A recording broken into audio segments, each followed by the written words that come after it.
Today's project is hand-selected Fairisle on a Superba S48. This has to be hand-selected because I don't have a working light box. The interesting thing is that the selection therefore has to be manual, but the Fairisle is still automatically knitted with carriage settings. This is the second yarn feeder for my Superba S48 knitting machine. I've never used it before, and I don't know its history, so I'm not even positive it's in working condition. But today's the day, let's give it a try. The second yarn guide is in place. Color 1 is in the main yarn guide, and there's another piece on the second yarn guide that goes right underneath this. It will automatically thread itself if this is threaded, but the main yarn does have to go through both layers. This one must be manually threaded into the second yarn guide. My back bed is already set up for Fairisle, and that is where Fairisle is always knitted on the Superba according to the manual. I have not tried cheating yet. But because the beds are identical, I can show you the settings on the front bed. Stitch size, same as I would use for stockinette. This key to press, the normal knitting key, and this key to press, the jacquard key, both at once. And, very important also, the needle return levers in the upper position.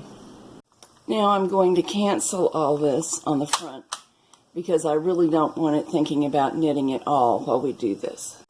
I'm using a needle selector and hand selecting, alternately beginning with needle 2, and then the next time I'll begin with needle 4 over here. These are pushed back to upper working position, or working position number 2, pushed up I should say. And initially I overdid that. It says to keep the stitches still in the latches, don't let them fall behind. But even this turned out to be too far. What I just did probably wasn't very visible, so let me describe it another way. I'll push them forward on this bed. This is normal working position. Upper working position, or position 2, is less than a centimeter advanced. I pushed them forward at first based on how I would set up a Japanese machine, and it was too far and caused a jam. So let's try knitting this row across.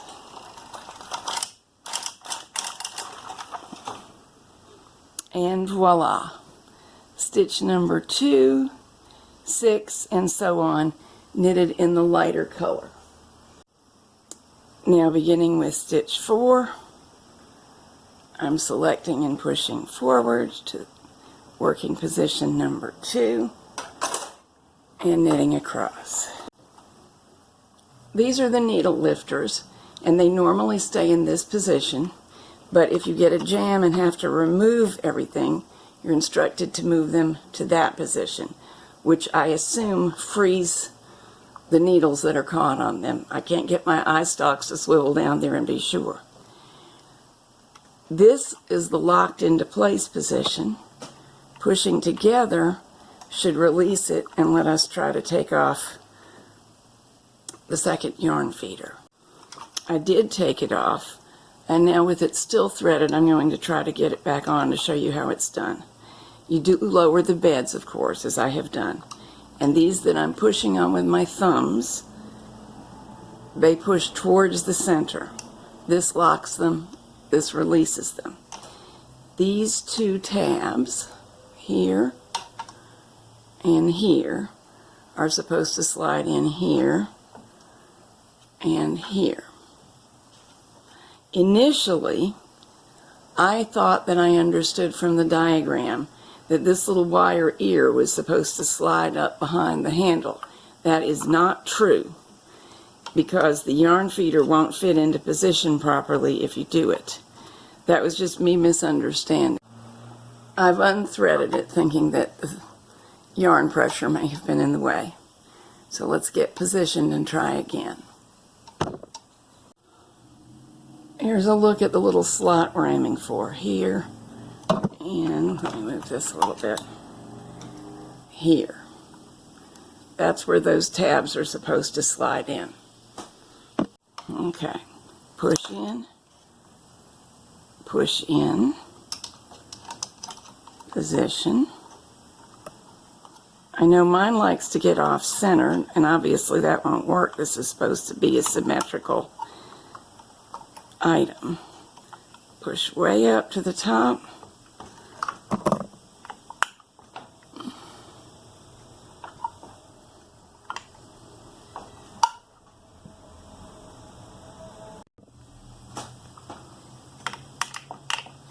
Feels like it's positioned correctly. Now push out. And now let's see. Now it's secure. It's not the easiest thing. I'm sure there's a motion that I have yet to learn, but for now it's check and double check.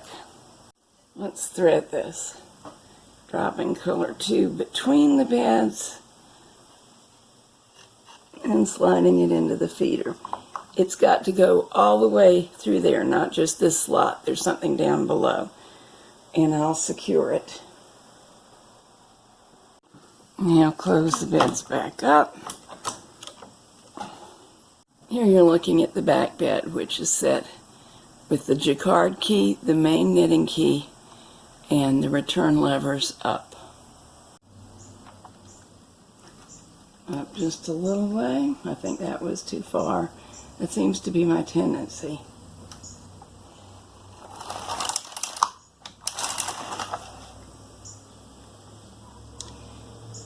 Alternate set of needles.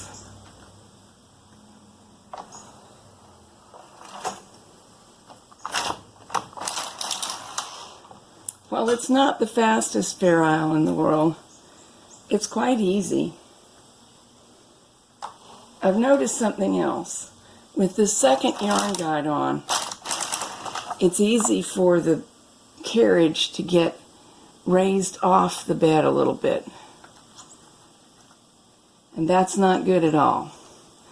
I may have caused a jam on one occasion while trying to learn this by doing that.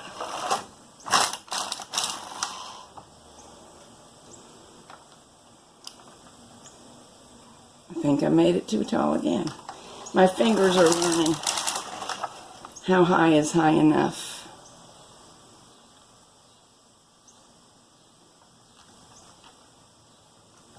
This is sort of a random pattern. It's just for practice. We could do anything we wanted.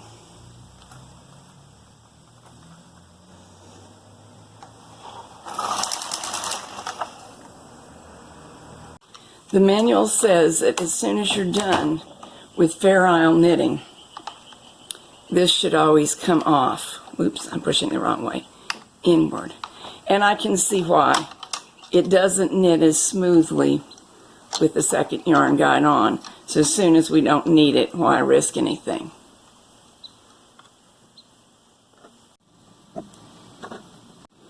Here are the swatches we just made. For most of this one, I was alternating between starting with needles 2 and 4. I made a mistake there, obviously, but it could be a design feature.